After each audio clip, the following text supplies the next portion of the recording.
We all have a bit of Cain's blood pumping through our veins. We all do.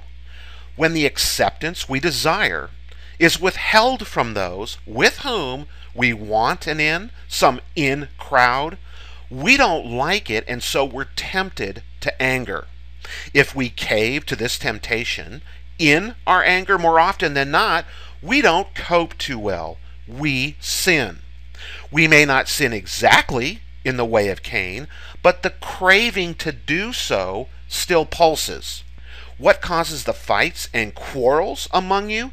Don't they come from your desires that battle within you? You want something but don't get it.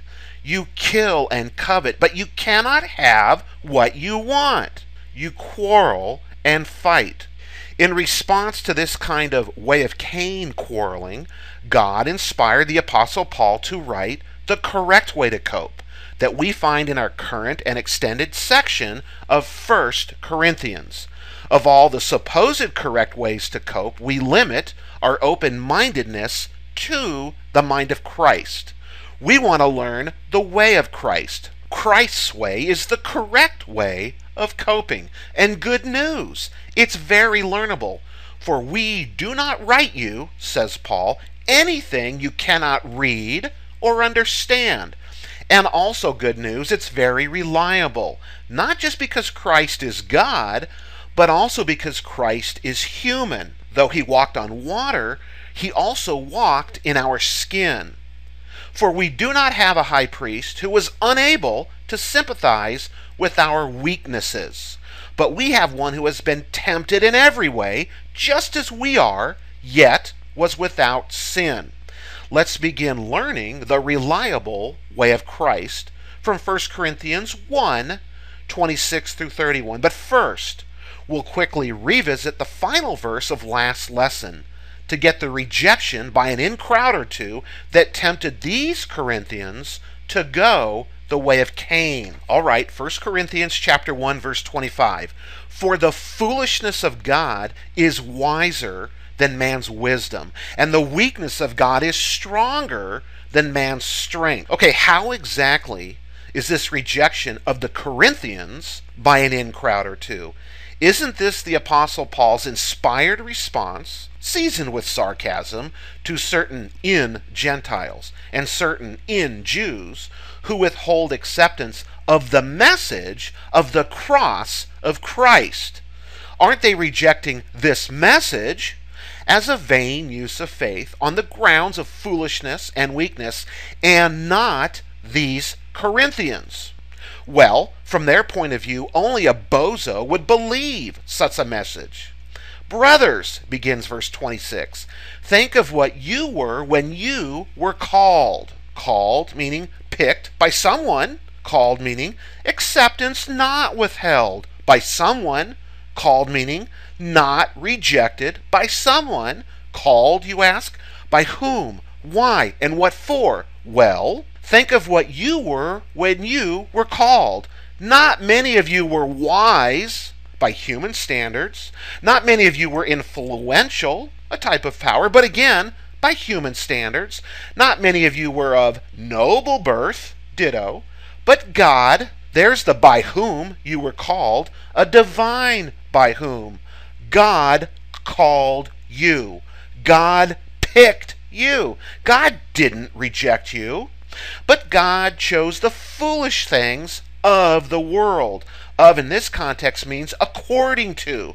So foolish according to the world's point of view, based on its human standards for picking, calling, accepting, or rejecting. There's the why you were called, one of many, many reasons why actually, but God chose the foolish things of the world to shame the wise of the world. And there's the what for of your divine calling. God chose, picked out, the weak things of the world to shame the strong. He chose the lowly things of the world, and the despised things, and the things that are not, the not anythings, the not anybody's, according to the world, to nullify things that are, the somethings, the somebodies, the in crowd or to, according to the world. Think of by whom, why, and what for as God being consistent. Just as God was pleased through the foolishness of what was preached to save those who believe, God is also pleased to use the foolishness and weakness that are those who believe to shame, humiliate, nullify, make null and void, render as not anything, render as not anybody, those in crowd or two of the world who withhold acceptance of his message and who reject those who believe. Now, by putting this lesson on the level of coping with rejection by some in crowd, by putting it on the level of avoiding the way of Cain, his anger and the quarreling it wreaks, to battle their rejection and win their acceptance for whatever it is that you believe they have to offer. By putting it on this level, I'm not trying to talk down to you like you are some sort of child or infant. I'm not. Paul is. Paul is talking down to these Corinthian believers because they are coping with rejection in a typically childish, infantile, carnal way. They're getting spanked for going the way of Cain.